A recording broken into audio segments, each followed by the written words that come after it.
بسم الله الرحمن الرحيم والصلاة والسلام على رسول الله سيدنا محمد وعلى آله وصحبه وسلم. waxaan rabaa inaan munaasabaddan uga faa'iideysto in aan shacweynaha Soomaaliyeed ku wargeliyo in maxkamadda cadaaladda adduunka ay go'aan kama dambaysta shalay galab ka gaadhay dhageysiga dacwadii badda ee u dhaxaysay Soomaaliya iyo Kenya.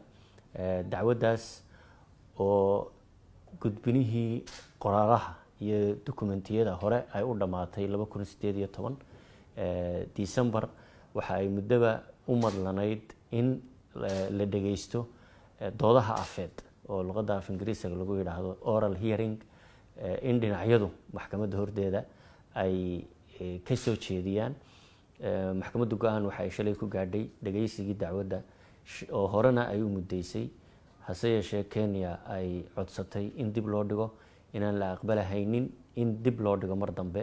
sidaa daraadeed dhinacyadu ay u soo diyaar garoobaan 15 ilaa 19 bisha March ee inagu soo aadan ama Maarso dadka qaarba sida uu yaqaan 2021 in la dhageysto dhinacyada habka virtualka ama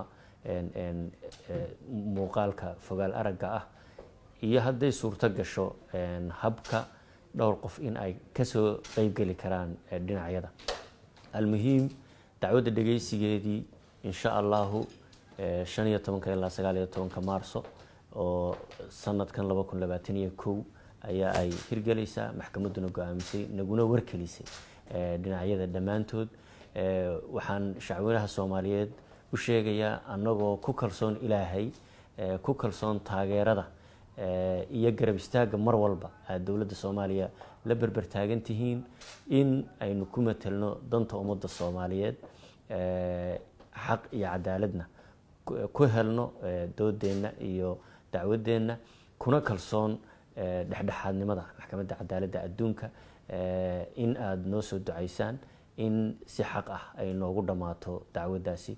waxaan u hambalyeynaa madaxweyne Maxamed Cabdullaahi Farmaajo oo 4 sanadood oo run ahaantii uu xilka hayay, habeen iyo dharaar heegan u ahaa, la socday, taageero dhinac walba ahna, niyad iyo moral iyo aqoon iyo afkaar iyo talo wax kasta oo uu ku biirin karo la barbar taagnaa khubarada sharciga iyo mas'uuliyiinta Soomaaliyeed ee gacanta dacwaddan ku haya. waxaan leeyahay dhammaanteen haddaan Soomaalinahay guul baan inoo rajaynayaa, waanu ku hanweynahay insha Allah in cadaalad xaq ah ay ku dhamaan doonto dacwaddani. waa mahadsantihiin. wassalaamu calaykum waraxmatullaahi wabarakaatu.